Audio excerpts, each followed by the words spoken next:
Queridos amigos de Ideal Espírita, com grande alegria que cá estamos para darmos continuidade às palestras da Associação Fraternidade Espírita.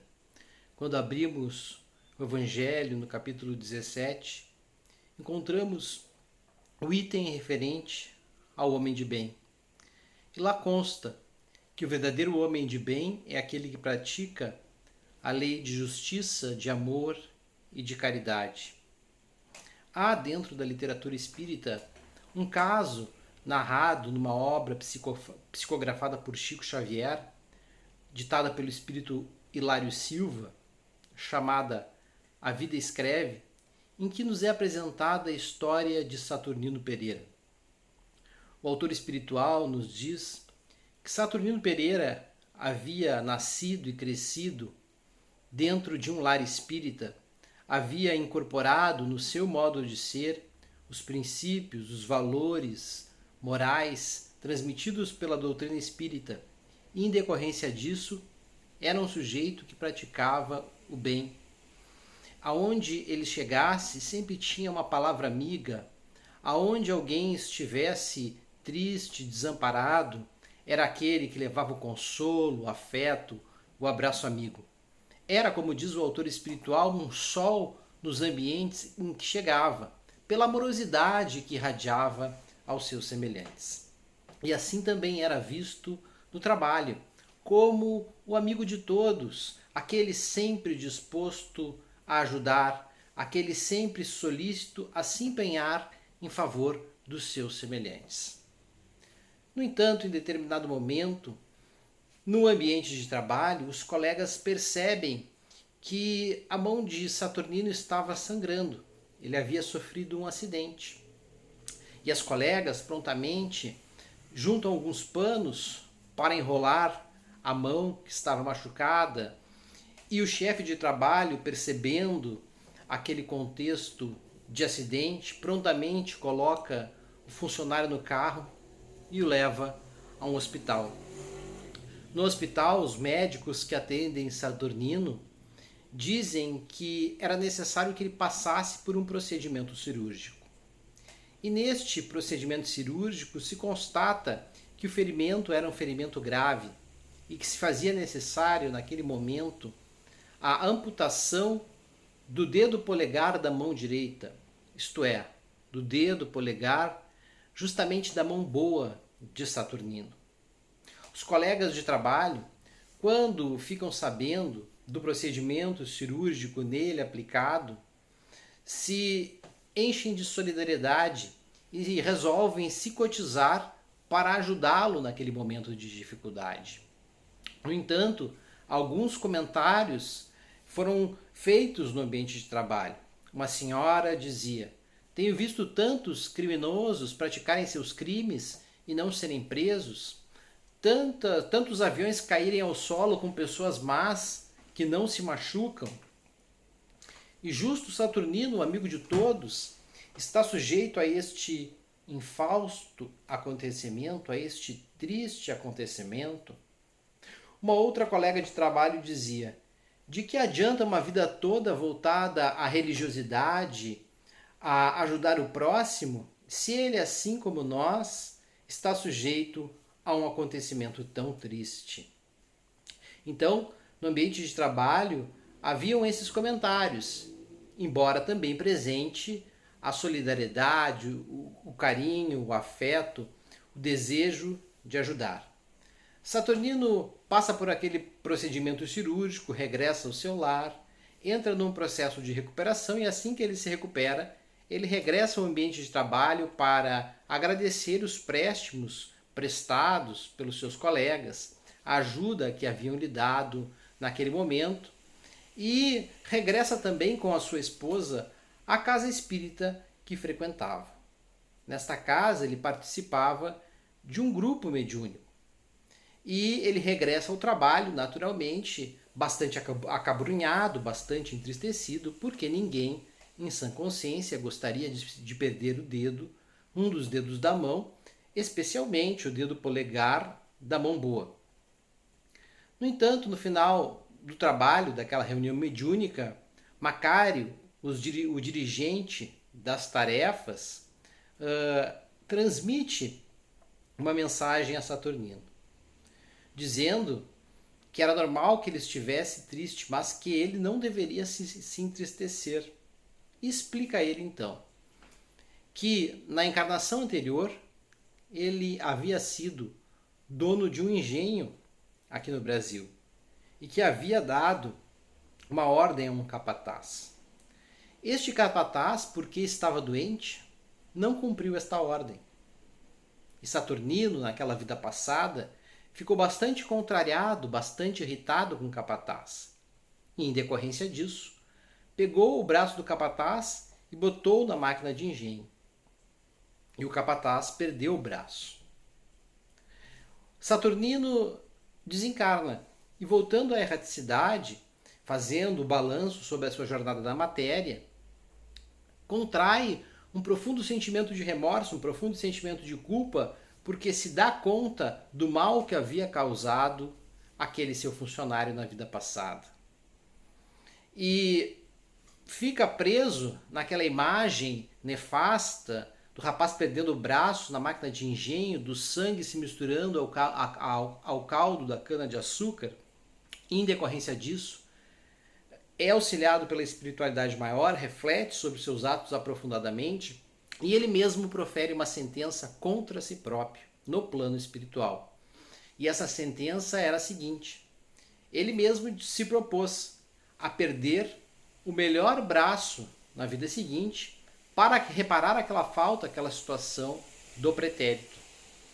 E a mensagem que lhe chegava agora na mesa mediúnica, através do dirigente do grupo espírita, era esta: de que, embora ele houvesse, antes de reencarnar, proferido esta sentença contra si próprio, que naquele momento ele estava perdendo não todo o braço, mas apenas o polegar da mão direita, porque naquela encarnação ele havia se modificado, naquela encarnação ele havia se empenhado para se superar, para ser melhor a cada dia, para agir melhor com o seu próximo e especialmente para ajudar o próximo.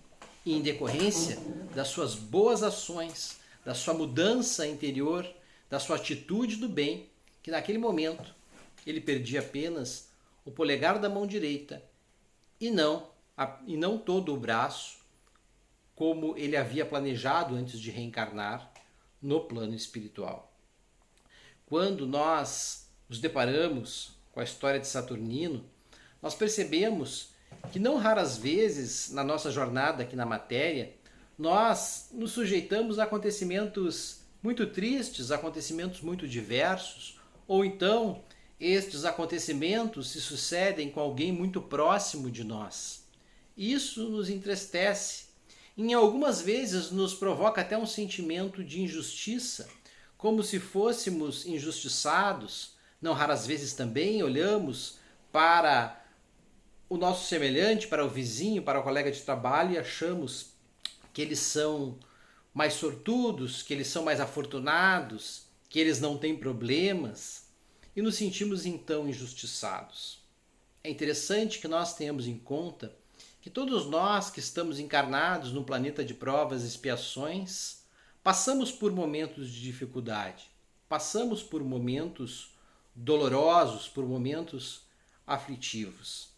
E perante as aflições, também é importante que nós tenhamos em conta que existem aquelas aflições que são geradas pelo nosso desleixo, pela nossa imprevidência, por ações praticadas na atual encarnação. Em outros casos, a causa das nossas aflições se encontra em encarnações passadas, encarnações pretéritas. E, em razão do esquecimento, nós não lembramos essas causas na vida presente. Então, todas as vezes em que surge uma situação onde nós nos tornamos aflitos, onde nós nos sentimos injustiçados, onde nós sofremos pelas adversidades, é necessário que nós avaliemos o nosso contexto, buscando a causa na vida presente, na encarnação atual. Se não encontramos, Certamente a causa está numa vida passada. Quando examinamos o caso de Saturnino, alguém predisposto ao bem, alguém sempre solícito a ajudar o próximo, que se submete a um acontecimento tão triste a ponto de perder o dedo, nós pensamos, que injustiça!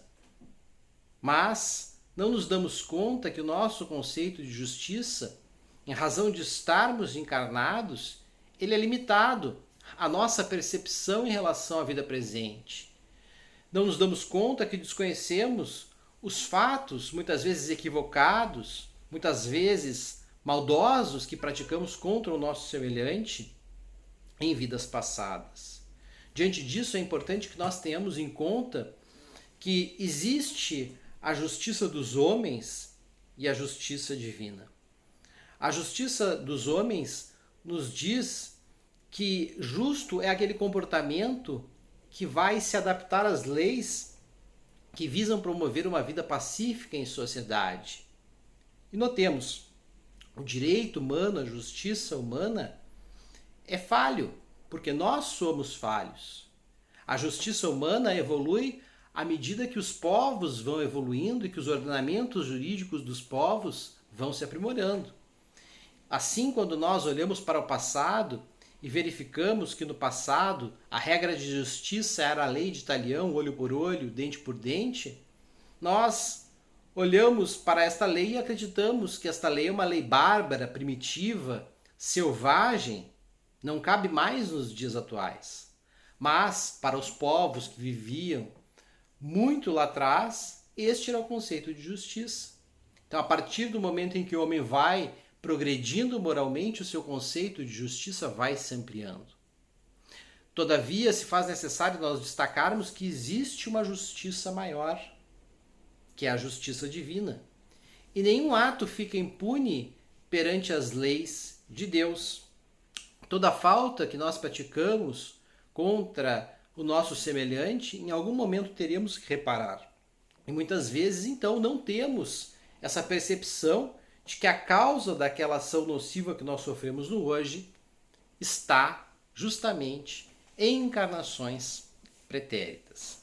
Nesse sentido, também é interessante nós percebermos que a justiça divina ela é promovida pela lei de causa e efeito, a qual todos nós estamos sujeitos. No entanto, esta lei não é uma lei estática como a lei de ação e reação de Newton. A terceira lei de Newton nos diz que se nós jogarmos uma bolinha de tênis contra a parede com uma determinada força e intensidade, esta bolinha vai regressar até nós com igual força e intensidade. Então, a terceira lei da física é uma lei estática. Todavia, a lei de causa e efeito que rege a justiça divina, ela é uma lei dinâmica. Por quê? Porque por maiores que sejam as minhas faltas, os meus erros praticados no passado, se eu me corrijo, se eu pratico bem, se eu desenvolvo amorosidade em relação aos meus semelhantes, se eu pratico a caridade, eu estou influenciando no hoje as consequências negativas que eu sofreria atualmente de ações equivocadas do passado. Tenhamos em conta o caso de Saturnino. Se equivocou no passado, fazendo com que o seu funcionário perdesse o braço. Mas se corrigiu, se emendou, percebeu que essa ação era uma ação bastante nociva ao seu semelhante, praticou verdadeiramente o bem, se empenhou para ajudar o próximo, se empenhou para superar as suas dificuldades naquela encarnação, e em decorrência disso, em decorrência das suas boas ações, no hoje estava colhendo o resultado daquele gesto equivocado de uma forma abrandada, de uma forma minorada. Então nós percebemos que a justiça divina ela não falha, mas a partir do momento em que nós resolvemos equilibrar ou harmonizar o nosso comportamento perante as leis divinas, sobretudo nos harmonizando com o nosso próximo, praticando o bem, agindo amorosamente, nós colhemos o resultado desta boa ação e isso influencia as consequências negativas das nossas más ações do passado, minora essas consequências no nosso presente. Então, que possamos ter em conta a necessidade de nos tornarmos melhor a cada dia, de a cada dia revisarmos as nossas atitudes, os nossos pensamentos, perguntando se não prejudicamos ninguém, se não lesionamos ninguém, se fizemos todo o bem que podíamos no dia de hoje. Lembremos que a doutrina espírita nos diz que somos responsáveis por todo o bem que nós poderíamos ter feito e que não fizemos. Então, que nós possamos fazer essas reflexões conscienciais, que procuremos praticar dioturnamente o bem, que procuremos nos melhorar paulatinamente, revisando os nossos atos a cada dia. Certamente, se assim nós o fizermos, as nossas ações serão cada vez mais justas e vivenciaremos a lei de justiça, de amor e de caridade em uma expressão cada vez maior. Que possamos nos empenhar, nos esforçar nesse sentido, para o nosso progresso e para o bem, para o nosso bem-estar íntimo e para o bem-estar daqueles com os quais nós convivemos. Queridos amigos, que a luz, a paz e o amor de Jesus possam nos envolver hoje e sempre.